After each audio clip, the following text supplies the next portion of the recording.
मध्य प्रदेश में हारी हुई सीटों पर कांग्रेस का फोकस है। दिग्विजय सिंह ने प्रदेश में 66 हारी हुई सीटों के लिए एक रिपोर्ट तैयार की। रिपोर्ट पीसीसी चीफ को सौंपी गई थी और जिस पर कांग्रेस ने प्लान बना लिया है कि अब कांग्रेस इन सीटों पर बूथ कमेटी का गठन करेगी। साथ ही संगठन को भी मजबूत किया जाएगा। इसी के साथ मतदान केंद्र पर सक्रियता भी बढ़ाई जाएगी।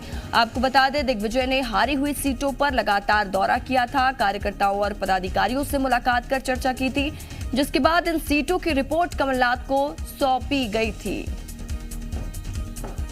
तो 66 सीटों पर कांग्रेस ने एक विशेष प्लान तैयार किया है और वजह यह है कि ये जो 66 सीट है वो कांग्रेस के लिए कमजोर है, क्योंकि ये 66 सीट में कांग्रेस को हार का सामना करना पड़ा था।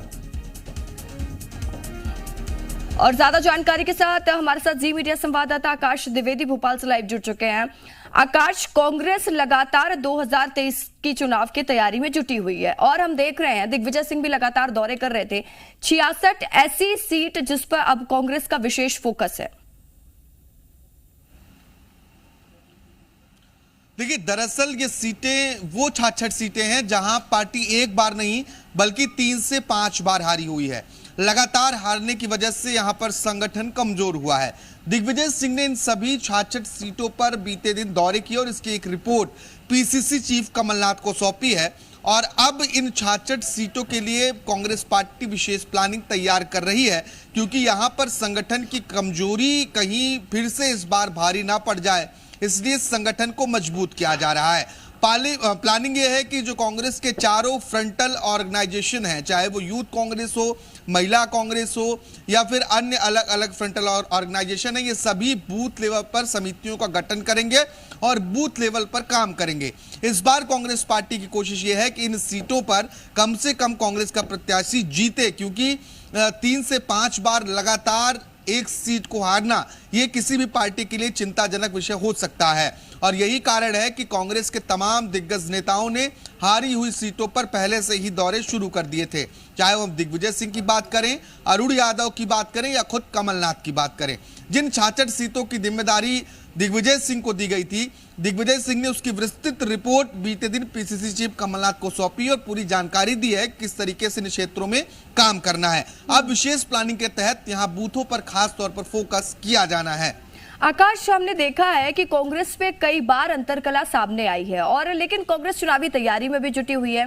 66 सीटों पर मंथन किया जाना, 66 सीटों पर क्या प्लानिंग रहनी है, इसको लेकर आगे चर्चा की जाएगी। लेकिन सवाल आकाश ये भी खड़े होता है कि क्या कांग्रेस के अंतरकला की वजह से जो 66 हारी हुई सीट है जिस पर आगे की चुनावी रणनीति तैयार होनी, उसमें दिक्कत तो नहीं आएगी?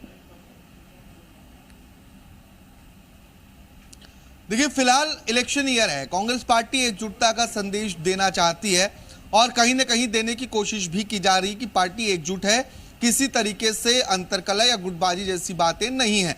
यही कारण है कि सभी जो दिग्गज नेता हैं उन्हें एक्टिव किया गया, चाहे वो दिग्विजय सिंह की बात की जाए, अरुण यादव की बात की जाए, सुरेश पचौरी की बात की जाए या कांतिलाल भूरिया, गोविंद सिंह की बात की जाए। इन तमाम नेताओं को जिम्मेदारी सौंपी गई। लेकिन बीच में जो कांग्रेस पार्टी की बयानबाजियां हुई अलग अलग नेताओं की, उससे कहीं ना कहीं पार्टी की किरकिरी हुई।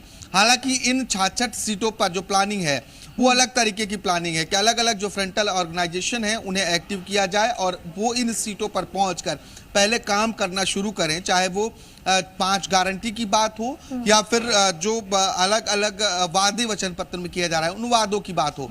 उन्हें कांग्रेस पार्टी के कार्यकर्ता बूथ स्तर तक के लोगों को बताएं और इसके साथ ही बूथ पर जो यूथ कांग्रेस की पहले प्लानिंग रही है उसे लागू किया जाए। महिला कांग्रेस की टीमें भी वहां सक्रिय हों और तेजी से काम करें ताकि लोगों को मोटिवेट किया जा सके, क्योंकि एक बड़ा वक्त बीत चुका है। तो ऐसे में लोगों के पास एक नया ऑप्शन भी होना चाहिए कि वो दोनों कार्यकालों में तुलना कर सकें। इस तरीके की रणनीति तैयार की जा रही है। ठीक है आकाश, अब बनी रहिए और भी अपडेट आपसे लेंगे।